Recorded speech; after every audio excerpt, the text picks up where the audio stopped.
E aí, pessoal, tudo bem com vocês? Eu sou o Wallace Elias, aqui do Física com Cálculo, trazendo a nossa primeira aula do nosso curso de Física Básica 2 para Exato. E antes da gente começar, já quero pedir para você o seu like, se inscreva no canal para você estar acompanhando essas videoaulas, ativa o sininho para você receber as notificações e vai ser uma gratificação muito grande para mim estar podendo trazer essas aulas para vocês aqui e estar te ajudando nesse momento tão importante da sua graduação. Se você não assistiu ainda a nossa aula zero, onde eu trago todas as informações, já vou deixar o card aqui para você poder assistir e assim você vai entender um pouquinho da minha metodologia, do que o curso pode te oferecer, qual a referência eu estou utilizando e o que você vai estudar ao longo desse curso completo aqui. Então vamos acompanhar a nossa aula. Já é importante você estar aí com seu papel, sua caneta. Antes de tudo, o que eu quero dizer para vocês é o seguinte: esse meu curso ele é baseado no livro do Young Friedman, né? Esse aqui que está do lado. E a gente vai agora dar início ao nosso primeiro módulo, que é o módulo de oscilações, onde eu vou trazer a nossa primeira aula, que vai ser o movimento harmônico simples, a cinemática e a dinâmica. Esse assunto é apresentado no capítulo 13. Eu vou seguir esse livro, não necessariamente vou trazer os mesmos exemplos que estão lá, tá? Mas a linha de raciocínio, a forma como está sendo apresentado, é tudo baseado em cima do livro. Então, eu espero que você aproveite essa aula, que você goste e venha comigo. Antes de tudo, é importante saber o que você vai alcançar ao término dessa aula. Assim, você vai saber exatamente se aquilo que eu estou te prometendo eu estou conseguindo entregar. Então, ao final dessa videoaula hoje, você vai ser capaz de compreender o conceito do que é uma força restauradora e utilizar a lei de Hooke dentro de um contexto de um sistema massa-mola. Também eu espero que você consiga identificar e calcular as principais grandezas fundamentais associadas ao movimento harmônico simples, como amplitude, frequência, período e fase. Também nós vamos compreender a origem da equação diferencial do movimento harmônico simples e interpretar a sua solução geral. Vamos descrever a cinemática desse MHS relacionando as equações horárias da posição, velocidade e aceleração. E por fim, eu vou apresentar para vocês a interpretação gráfica do movimento harmônico simples, onde vai ser possível a gente analisar a defasagem entre as grandezas físicas envolvidas e os pontos críticos desse movimento. Antes de tudo, é muito importante a gente entender onde nós estamos e para onde a gente quer ir, né? Quando você fez o curso de Física 1, você estava muito focado no estudo de movimentos de objetos que descreviam que estavam sujeitos à aceleração constante. Então, por exemplo, você tinha um corpo em queda livre, um plano inclinado, um movimento horizontal, enfim. Ali o teu foco era estudar um objeto que descrevia um movimento com essa aceleração constante. Agora, a gente vai mudar o nosso cenário de estudo e a gente vai começar a estudar objetos que descrevem movimento, onde a força resultante que atua sobre ele e, consequentemente, a aceleração, lembra da segunda lei de Newton, elas não serão mais constantes, e sim uma força que varia de acordo com a posição. Quando você tem esse tipo de cenário envolvido, né, a gente está tentando descrever um novo movimento e a gente vai dar um nome para esse movimento. A gente vai chamar de oscilações. Então a gente entende na física que oscilações são aqueles movimentos onde a força resultante que atua sobre ele ela vai atuar sempre no sentido de fazer com que esse objeto retorne de volta a uma posição de equilíbrio estável. E quando você tem uma força desse tipo, que está trazendo o objeto para aquele ponto de equilíbrio estável, a gente chama isso na física de uma força restauradora. É importante destacar para vocês aqui o seguinte, né? Esse tipo de modelo, esse tipo de situação que a gente está pretendendo estudar, né, as oscilações, eles funcionam como uma base matemática para que a gente possa compreender fenômenos que vão desde a mecânica quântica e escalas atômicas, até mesmo fenômenos físicos associados a vibrações em grandes obras de engenharia. Bem, então, uma estratégia, quando você quer começar a estudar algo novo na física, é você tentar modelar esse fenômeno através da forma mais simples possível. E assim, gradualmente, você vai aumentando a complexidade do seu problema. Como a gente está tentando modelar um objeto que descreve um movimento sujeito a uma força do tipo restauradora, uma força que varia com a posição, a gente vai escolher um modelo muito simples, o que a gente vai chamar de um modelo ideal. Esse modelo ideal, ele é conhecido como o sistema massa-mola. E por quê? Porque esse sistema ele vai estar sujeito a uma lei, a uma força física muito conhecida por nós, que é a força elástica, que satisfaz a lei de Hooke. Então a gente vai assumir o modelo ideal ao longo dessa aula. Então a gente vai considerar um bloco de massa m preso a uma mola de constante elástica K em uma superfície horizontal sem atrito, como na figura que vocês estão vendo de um trilho de ar e um pesozinho ligado a uma mola. Então, esse objeto, ele vai ter como característica a possibilidade de se deslocar horizontalmente, né? E vai estar sujeito à força. Então, vou tentar desenhar aqui para vocês. A gente tem o seguinte: a gente vai ter um objeto ligado a uma mola, certo? Onde eu vou marcar uma posição aqui que a gente vai chamar de x0 igual a zero, ou seja, essa mola não está nem comprimida e nem esticada. E esse nosso objeto de massa m, ele está ligado a uma mola de constante K. Então, quais são as possibilidades que a gente tem, né? A primeira possibilidade é, eu posso pegar esse mesmo objeto e esticar essa mola até um ponto mais à frente, de modo que eu não estrague a mola, não rompe a sua elasticidade. Então, aqui o nosso bloco de massa m. Vou marcar aqui a posição de equilíbrio só para a gente se localizar onde nós estávamos. E vamos marcar uma posição nova, que vai ser maior do que a posição de equilíbrio, onde essa mola ela foi estendida.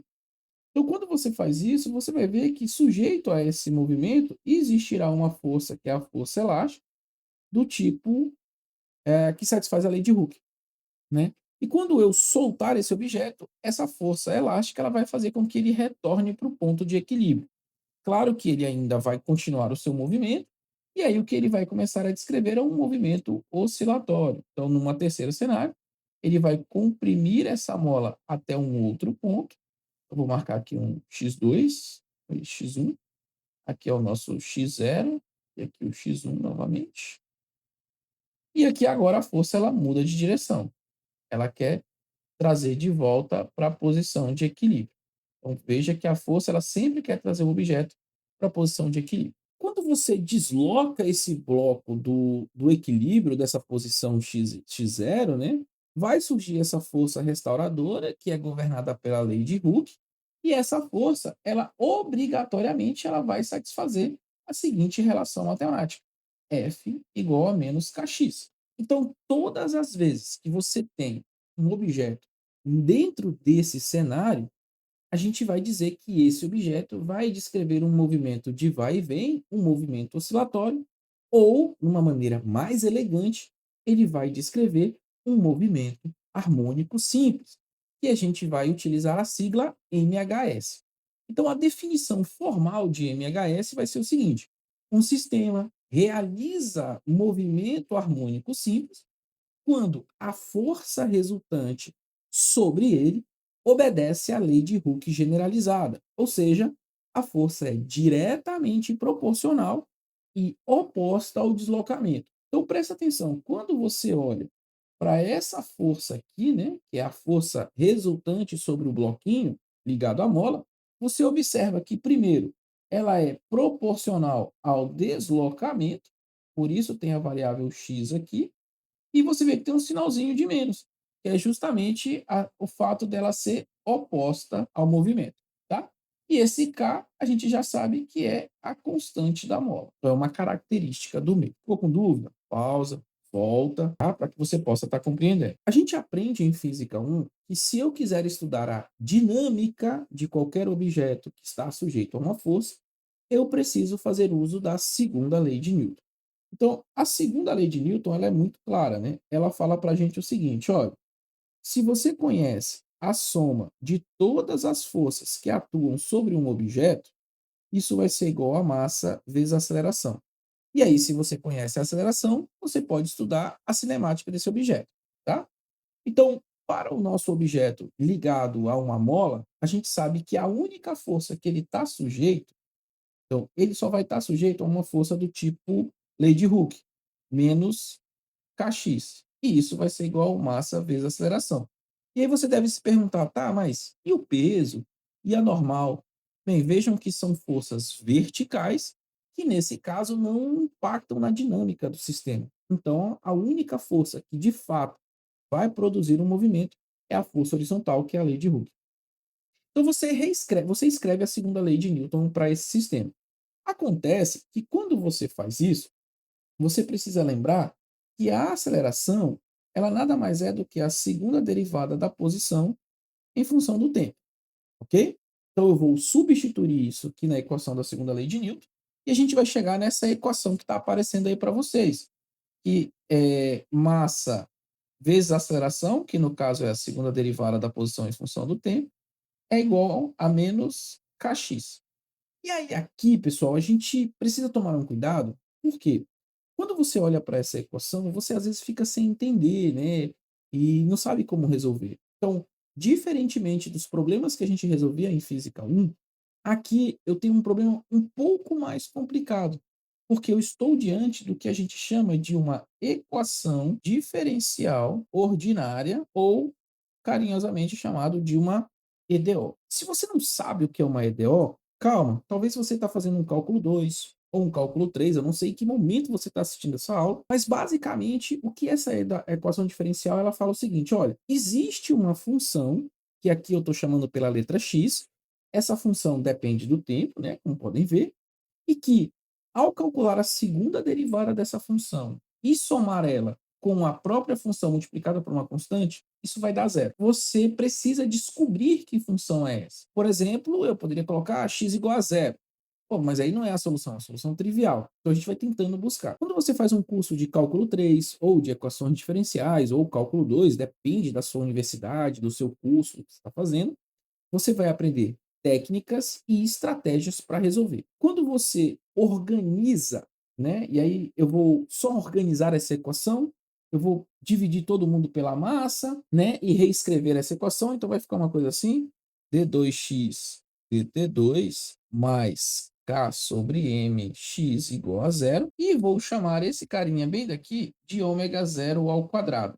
Só o nome, tá? Depois eu vou te explicar por que que a gente chama isso. Eu vou chegar a essa equação diferencial em uma forma canônica, nessa equação número 2 aí que está aparecendo para vocês, que é a equação diferencial ordinária do movimento harmônico simples. Então, pausa o vídeo, dá uma olhada para essa equação, porque ela vai ser a nossa companheira ao longo dessa aula e várias vezes eu vou precisar fazer uso dela.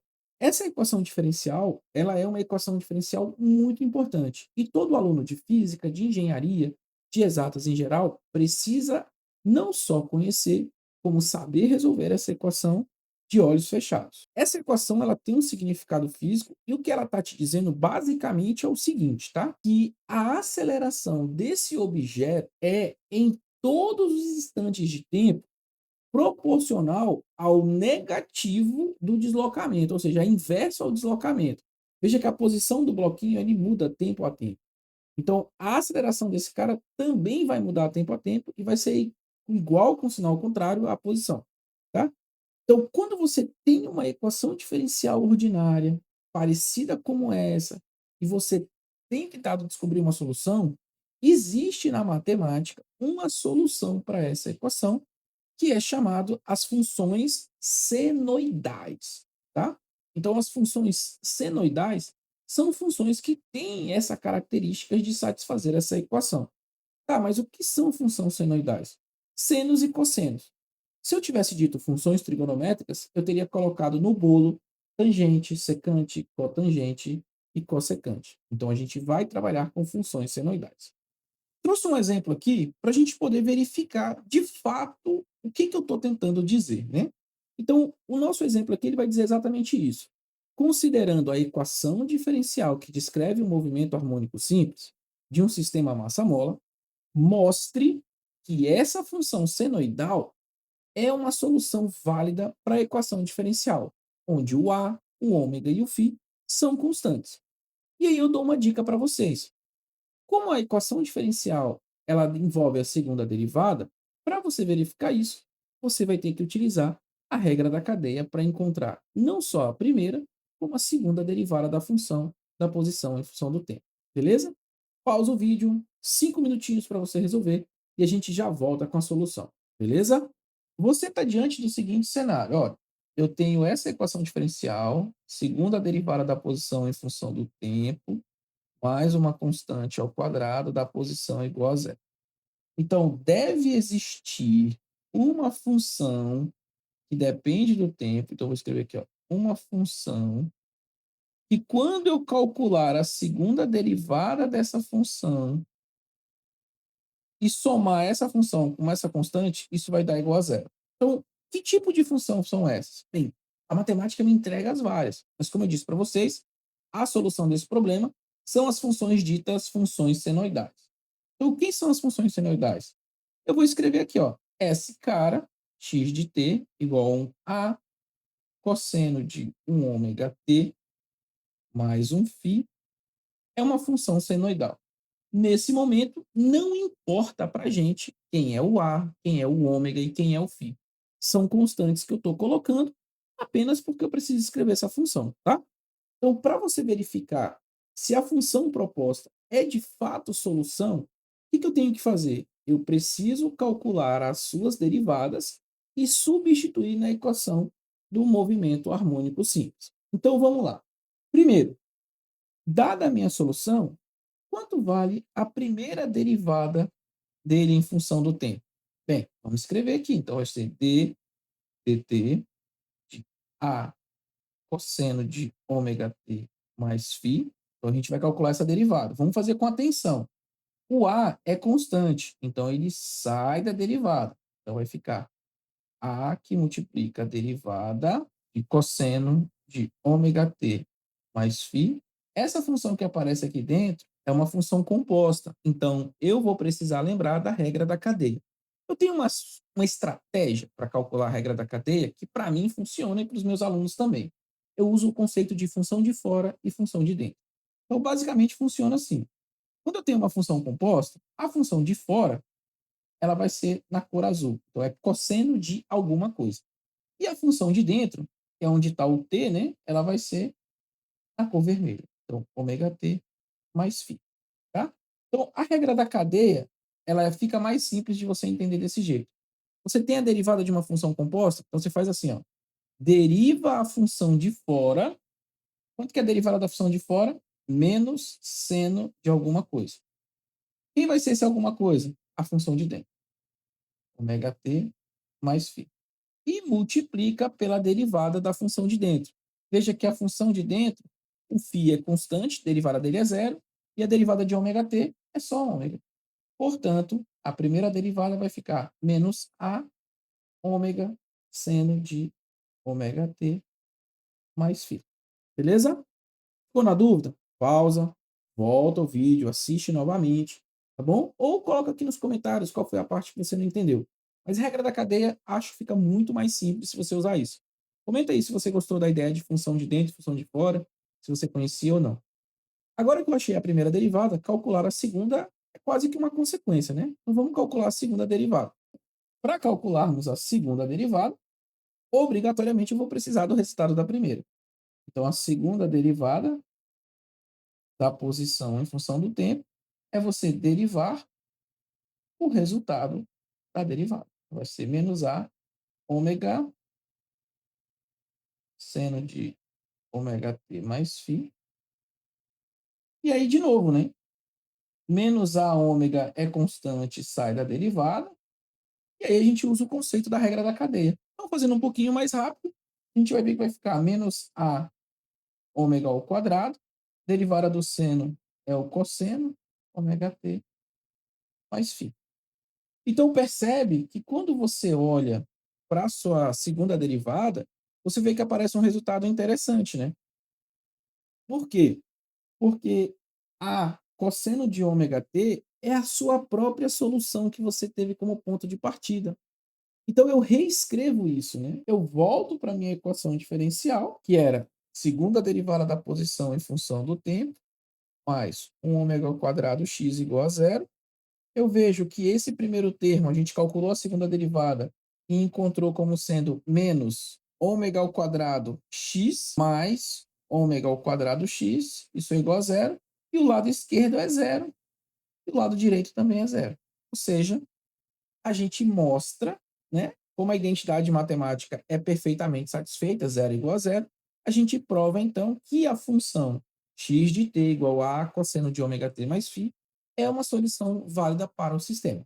Beleza? Gostaram, pessoal? Ficou alguma dúvida? Pausa o vídeo, volta, tenta refazer, pega teu papel, tua caneta, coloca aí nos comentários. Agora que a gente encontrou a solução geral do nosso problema, a gente tem nada mais, nada menos do que a posição da partícula em função do tempo.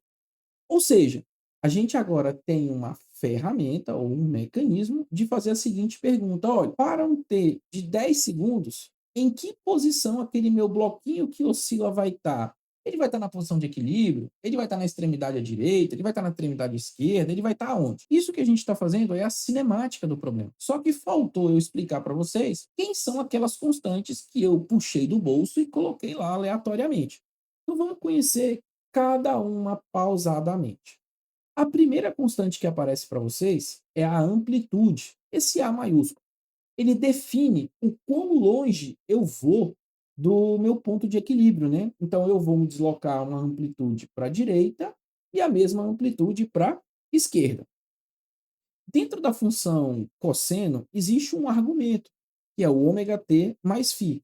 E esse argumento, a gente chama ele como um todo de fase, tá? Então, ele é o argumento da função do cosseno e ele sempre é medido em radianos. Então, um cuidado que você tem que ter é verificar se a sua calculadora científica está em graus, está em radianos, né? Ou o exercício que foi passado para você fazer essa conversão, tá bom?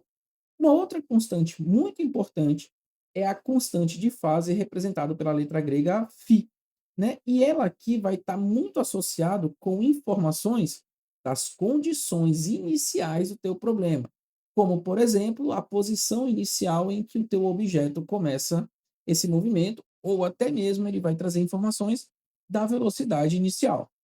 E, por fim, a gente tem uma outra grandeza física, que é chamada de frequência angular, representado pela letra ômega, né? Que ela mede o quão rápido a sua oscilação ela ocorre. E percebam que esse ômega, a gente havia definido lá ele é uma constante, então, deixa eu escrever aqui do lado, o ômega, ele nada mais é do que a raiz quadrada da constante da mola sobre a massa. Então, você tem a constante da mola e a massa. Características do sistema. E no sistema internacional, essa grandeza física ela é medida em radianos por segundo. A partir da frequência angular, também é importante destacar que a gente encontra duas outras grandezas fundamentais. Uma grandeza a gente chama de período, que é o que está escrito aí no slide para vocês, e ele é 2π sobre ômega. Ele mede o tempo necessário para se completar um ciclo, e eu já vou mostrar para vocês o que é um ciclo, tá? E a outra é a frequência, que é o inverso do período, e no sistema internacional ela é medida em hertz. Bem, o que vem a ser um ciclo, né? Então vamos entender. Quando você tem o seu sistema massa-mola, você tem um objeto ligado a uma mola, e ele se encontra na posição de equilíbrio, então vamos colocar aqui x igual a zero, o que eu vou entender como um ciclo? O ciclo é o tempo necessário para ele se deslocar até a amplitude ou à direita ou à esquerda, aqui eu estou colocando à direita, aí ele volta, ele passa no ponto de equilíbrio, ele se desloca até a amplitude mais à esquerda ou a amplitude oposta, e depois ele volta para onde ele começou. Então, isso aqui tudo que eu estou mostrando para vocês é um ciclo. Então, de novo, um ciclo é parte da posição de equilíbrio vai até a amplitude à direita, volta, parte, passa na posição de equilíbrio, vai até a amplitude mais à esquerda e volta. Ah, mas e se ele não sair do ponto de equilíbrio? Bem, então sempre é esse ciclo. Ele tem que ir nas extremidades e voltar para exatamente onde ele estava. Não necessariamente ele precisa começar no ponto de equilíbrio, tá? Mas eu só coloquei lá como uma referência. Perfeito, gente.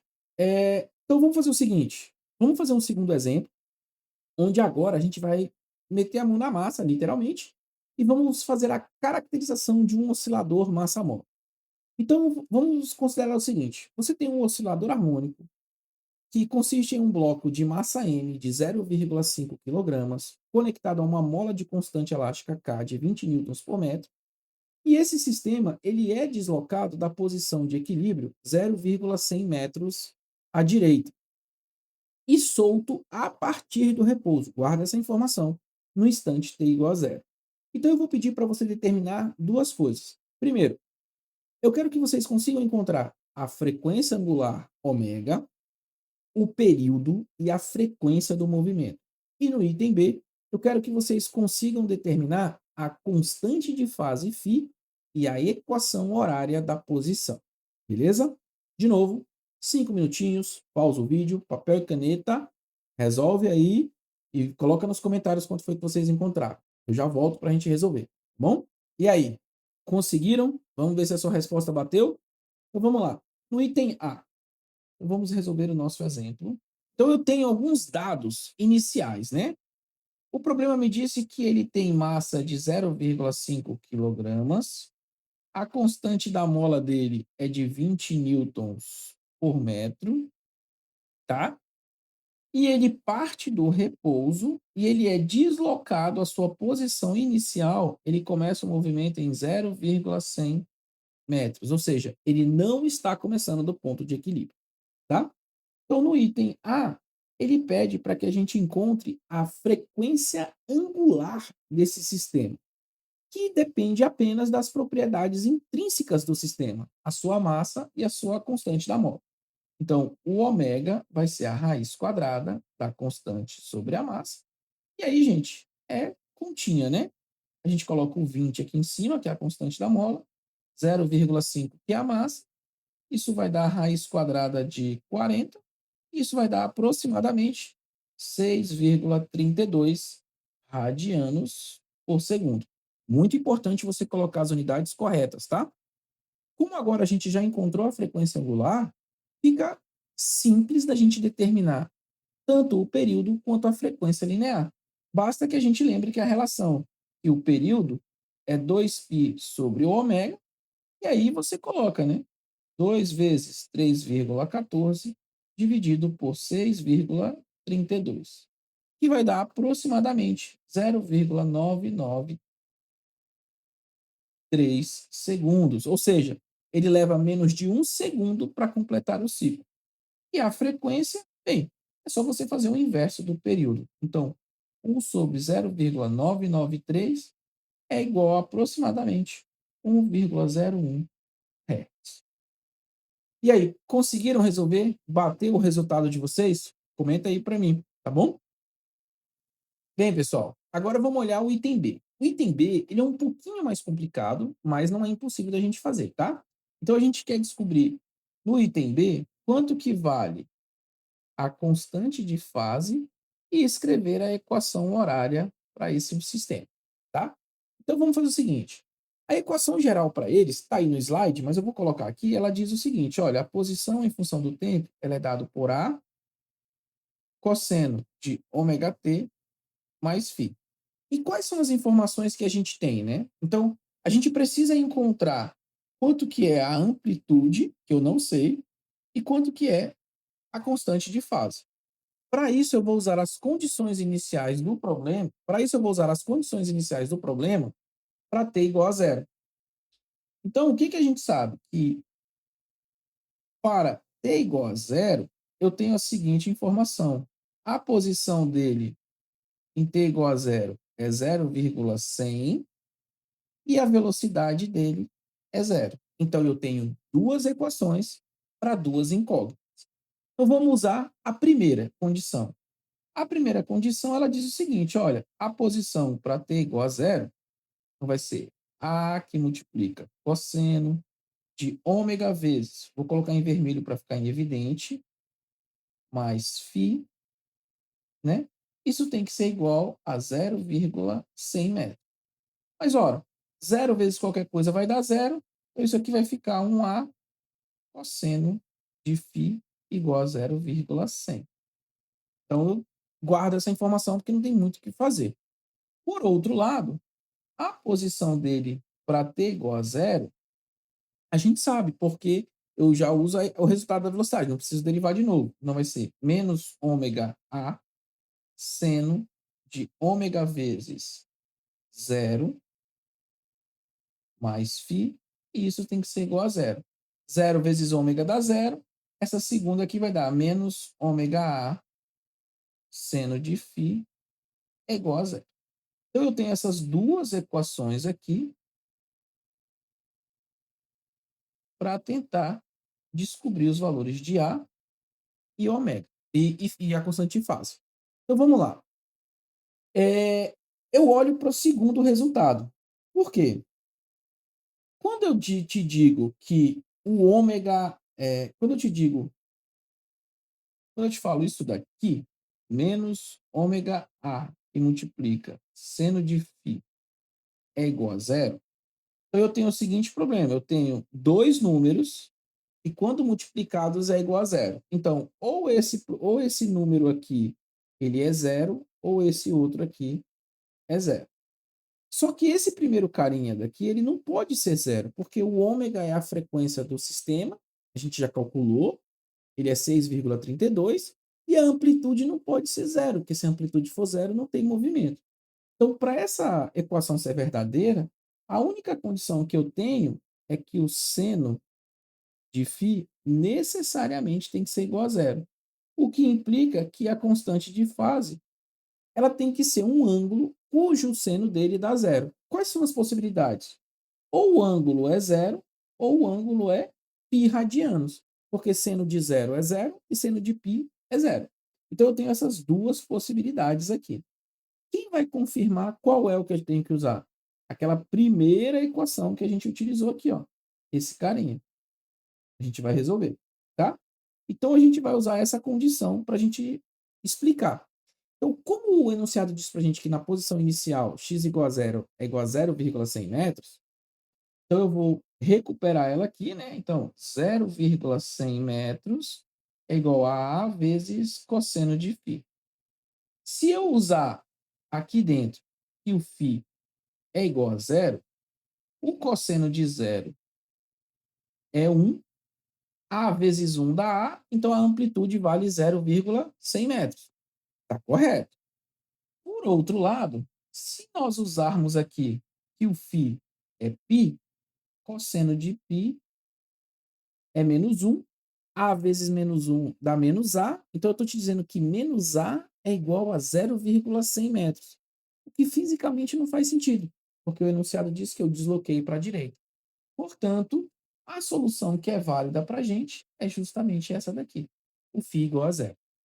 Ficou complicado? Pausa, volta, assiste novamente, tenta acompanhar meu raciocínio para que você possa entender ou coloque a sua pergunta aqui no comentário. Diante disso, a gente descobre finalmente que a amplitude ela vale 0,100 metros e a constante de fase 0 radianos. Dessa forma, a gente escreve a equação horária da posição como sendo 0,100 metros cosseno de 6,32t e não tem o φ, porque o φ é igual a zero. Beleza, gente? Gostaram da solução? Acharam complicado? Coloca aí nos comentários para gente. O que a gente acabou de fazer foi determinar, né? A gente está estudando a cinemática desse problema. Então, para que você possa fazer o estudo completo da cinemática, você precisa conhecer três grandezas dele. Você precisa conhecer a posição, a velocidade e a aceleração. E como agora você tem a solução geral, obter esses resultados é calcular a derivada. E a gente já fez isso. Então, a velocidade ela é a derivada da posição em função do tempo. E ela vai dar menos ômega a seno de ômega t mais φ. E a aceleração é a derivada da velocidade em função do tempo, ou a segunda derivada da posição em função do tempo. Vai dar menos ômega quadrado a cosseno de ômega t mais φ igual a menos ômega quadrado x de t. Tá? O interessante dessa situação é o seguinte, pessoal, é que agora a gente tem, né, a possibilidade de estudar esse movimento nos seus valores máximos, o que ocorre, né? Então percebe que a função seno e cosseno, ela tem valores entre um e -1. Então, vai ter hora que a velocidade vai valer só menos ômega a, porque o seno de tudo isso vai ser 1, e vai ter hora que a aceleração também vai valer só menos ômega quadrado a. Então, a gente tem que tomar um cuidado, porque isso vai dizer para a gente exatamente as condições ou os momentos exatos em que que nosso objeto vai estar lá. Então, a gente tem que tomar o cuidado que é o seguinte, a primeira observação é as grandezas físicas associadas ao movimento harmônico simples, elas estão defasadas, ou seja, você jamais vai alcançar a velocidade máxima e a aceleração máxima no mesmo instante de tempo, né? Quando você está nas extremidades, então deixa eu desenhar aqui para ficar mais fácil. Então vou marcar aqui as extremidades. Você tem menos a amplitude, mais a amplitude e o ponto de origem. Então, eu vou suprimir o desenho da mola aqui para que vocês possam entender. Quando o bloquinho estiver nesse ponto, ele não tem como se deslocar mais para a esquerda, porque senão ele não chegou na extremidade. Então, nesse instante, a velocidade é zero, né? Assim como nesse outro momento, a velocidade dele tem que ser zero. Porque se a velocidade dele for diferente de zero, ele vai se deslocar mais à direita ou mais à esquerda. Então tem que ser zero. Por outro lado, quando ele passa no ponto de equilíbrio, onde a mola não está nem esticada e nem relaxada, a aceleração dele que é zero. Então percebe que elas se comportam de forma diferente. E isso é interessante, né? Porque isso explica a física do problema. E de fato. Então, quando eu estou nas extremidades, a minha velocidade é zero, mas a minha aceleração ela é máxima, né? Tanto aqui quanto aqui, né? Em módulo. E quando a minha aceleração é nula, a minha velocidade ela é uma velocidade máxima nesse ponto. E de fato é isso, é só você pensar, né? Ele está voltando com toda a força possível e passa na origem, tá bom? Vamos ver mais um exemplo? A gente já está quase chegando na reta final da nossa aula. Então vamos fazer uma análise paramétrica da equação da onda. Agora eu vou fazer diferente. Eu vou te dar a equação da onda e a gente vai obter algumas grandezas a partir disso, tá? Então você tem um corpo que oscila segundo a equação horária. Então você tem x de t igual a 0,10 cosseno de 4π vezes t mais π sobre 6, onde o x é medido em metros e o t em segundos, e aí a gente quer encontrar a velocidade no instante t igual a zero, a aceleração no instante t igual a zero, a frequência e o período do movimento. Vamos lá determinar isso? Pausa o vídeo, 5 minutinhos, resolve aí e coloca a resposta no comentário. E aí, conseguiram? Como é que ficou de vocês? Bem, a partir da solução, a gente vai colocar aqui embaixo a solução geral, a cosseno de ômega t mais φ, e a gente vai poder fazer um mapeamento das constantes. Então, veja que quando você faz esse mapeamento, você vai identificar logo de cara que a amplitude é 0,10 metros, o ômega 4π e a constante de fase π sobre 6. Agora, determinar as grandezas fica fácil, porque no item A, ele quer a velocidade para o t igual a zero. Ora, primeiro, escreva a equação da velocidade. Precisa derivar de novo? Não.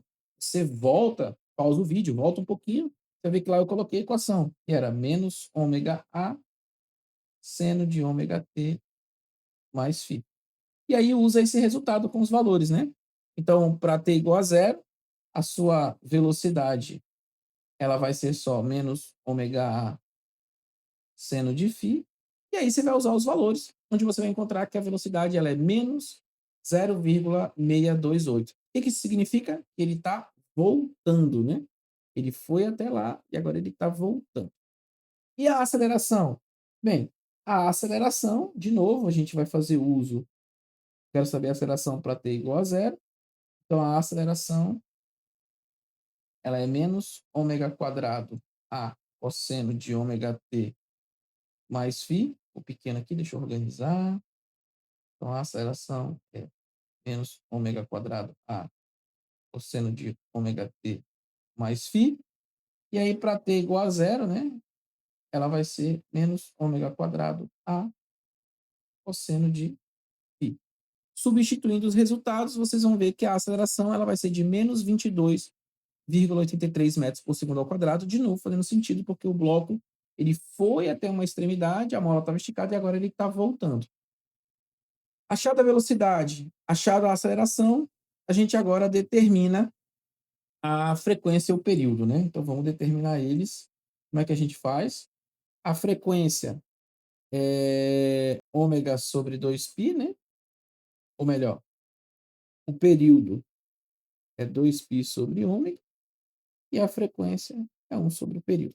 Então, se você organizar, ou a frequência é ômega sobre 2π, você vai ver que a frequência vai dar 2 Hz e o período vai dar de meio segundo. Beleza, gente? Vamos lá? Coloca aí nos comentários se o seu resultado bateu.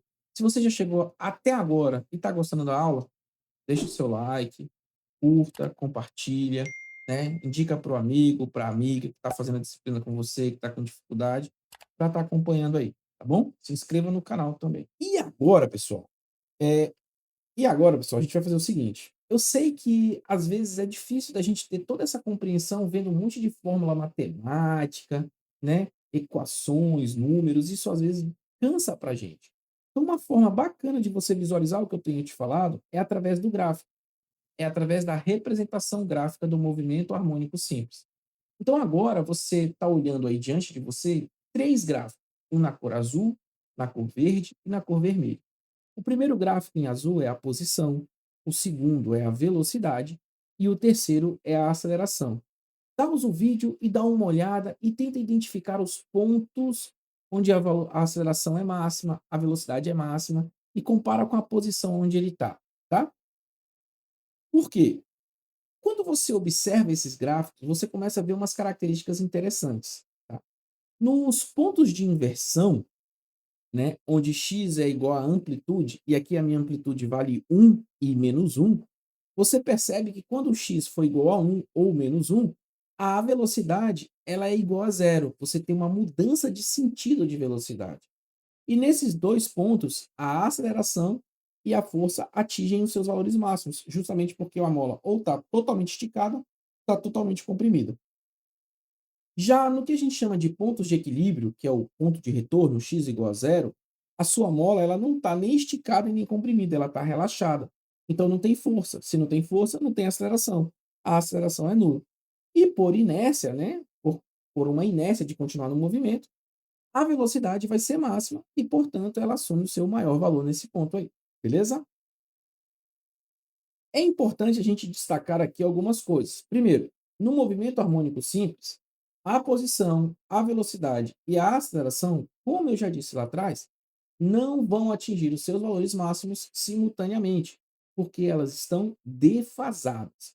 Quando você olha para os gráficos e compara, você percebe que velocidade e posição estão defasadas em uma constante de fase de π sobre 2 radianos, ou 90 graus. Ou seja, a velocidade está adiantada em relação à posição. Significa que ela vai assumir os seus valores máximos no ponto de equilíbrio e ela vai ser nula nas extremidades, tá? Quando a mola alcança as extremidades. Já aceleração e posição, elas estão em oposição de fase. Lembra que eu disse que o movimento harmônico simples está sujeito a uma força restauradora? Então, a força é oposta ao movimento. Então, aceleração e posição estão em oposição de fase, por isso o sinalzinho de menos. O deslocamento máximo para um lado, a aceleração máxima para o lado oposto. E a aceleração e velocidade, assim como velocidade e posição, estão defasadas em π sobre 2 radiano. Né? Quando a velocidade é máxima, passa pelo ponto de equilíbrio, a aceleração é nula, e quando passa nas extremidades, a velocidade é nula e a aceleração é máxima. Beleza? Já chegando na nossa reta final de curso, da nossa aula de hoje, sei que foi puxado, eu agradeço muito que você chegou até aqui, que você tenha gostado. E para isso eu quero te propor um desafio. Eu quero deixar para você o seguinte desafio. Eu quero que você resolva esse problema e eu vou trazer a solução dele na nossa aula 2. Então é uma forma de eu fazer você vir assistir minha aula de novo, tá? Então aqui é um desafio chamado de alteração paramétrica por impacto. Um bloco de massa m grande, preso a uma mola horizontal de constante de força K, descreve um movimento harmônico simples com amplitude A1. No instante em que o bloco passa pela posição de equilíbrio, x igual a zero, um pedaço de massa de vidraceiro de massa Mzinho cai verticalmente de uma pequena altura sobre o bloco e gruda nele. Item A. Calcule a nova amplitude e o novo período do movimento. B. Repita a parte A, supondo que a massa caia sobre o bloco no momento em que ele está na extremidade da sua trajetória, ou seja, quando o bloquinho chegar em uma das extremidades, a massinha cai sobre ele. É um problema, pessoal, que eu já adianto, você vai precisar de algumas coisinhas de física 1, tá? Você vai precisar daqui lembrar de conservação de momento linear, de colisões, para poder estar analisando. Então, já estou te dando umas dicas para você resolver. Então, lembra que a frequência angular ômega, ela depende da massa total do teu sistema, então você está alterando a massa quando a massinha cai e gruda, e você vai precisar avaliar se a velocidade do sistema ela se altera depois do momento de impacto. Então, vai ocorrer uma colisão e você tem que ver se ocorre alguma alteração na velocidade, tá? Então, esse é um desafio que eu vou deixar para vocês estarem concluindo aí e fazendo e discutindo na nossa próxima aula.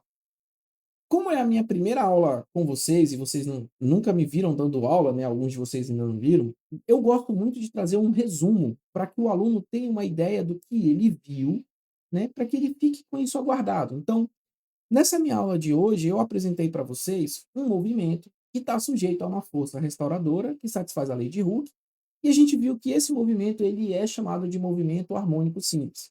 Então, a condição para que seja um movimento harmônico simples é que ele esteja sujeito a essa força. Também apresentei para vocês que existem propriedades intrínsecas desse movimento, como a frequência angular, o período, que dependem apenas da massa do objeto e da constante da mola, sendo totalmente independentes da amplitude, porque a amplitude ela depende de informações das condições iniciais do teu movimento, como o ponto onde ele iniciou o movimento e a velocidade com que ele iniciou esse movimento. E por fim, né, a gente falou das relações de fase, né, que as funções horárias de posição, velocidade e aceleração são funções ditas senoidais, porém estão defasadas entre si, o que implica que elas alcançam seus valores máximos em instantes de tempos diferentes, tá? Também gosto de colocar um quadro com as principais equações para que você tenha mais facilidade na hora de utilizar para resolver um problema. Então, você tem, de um lado, os parâmetros do sistema, como a frequência angular, que é a raiz quadrada da constante da mola sobre a massa, a frequência linear, que é igual a ômega sobre 2π, e o período, que é 2π sobre ômega, ou 2π vezes raiz quadrada de m sobre k. E do outro lado, eu estou te colocando as equações horárias, que são a cinemática do problema.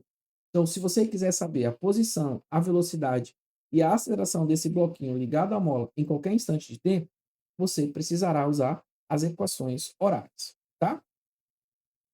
Como eu disse para vocês, as minhas aulas são baseadas no livro do Young Friedman, que está aqui do lado, né, que vocês estão vendo a capinha, o capítulo 13. E essa aula ela foi baseada nas sessões 13.1 e 13.2. Eu não segui à risca o que está o livro, mas você com certeza, se você tiver com o livro na mão, estiver assistindo a minha aula, você vai conseguir entender, porque eu preparei essa aula em cima disso. Também gosto de sugerir para os alunos que eles resolvam alguns exercícios, né, para estar reforçando tudo que a gente discutiu aqui. Então, como sugestão, eu trago para vocês alguns exercícios de níveis básicos, intermediários e um desafio. Então, para os exercícios níveis básicos, eu selecionei aqui alguns do livro, você pode resolver todos, então 13.1, 13.2, 13.5, 13.7, são aqueles que você vai estar usando uma fórmula, é mais para você estar praticando, então você vai ser um exercício mais mecânico. E os exercícios intermediários, 13.11, 13.13 e 13.19, que são exercícios que você talvez vai precisar mais de uma equação, vai ter que fazer uma derivada, vai ter que fazer uma análise. E o 13.23 é um desafio para você estar saindo um pouquinho da tua zona de conforto e tentando resolver. Pô, Wallace, mas e você tem mais exercícios? Cara, o livro tem muitos exercícios. Esses são só alguns que eu escolhi. Você pode resolver muito mais se você quiser, tá? E eu quero saber, você gostou dessa aula? Então, se você gostou, como eu já pedi várias e várias vezes, curte o vídeo para estar apoiando esse projeto, para estar chegando em mais pessoas, porque quando você interage com o meu vídeo, você dá engajamento, você faz esse vídeo chegar para muito mais alunos. Se inscreva no canal Física com Cálculo, ative o sininho para não perder as próximas aulas dos módulos. E eu gosto sempre de dizer o seguinte aqui, né?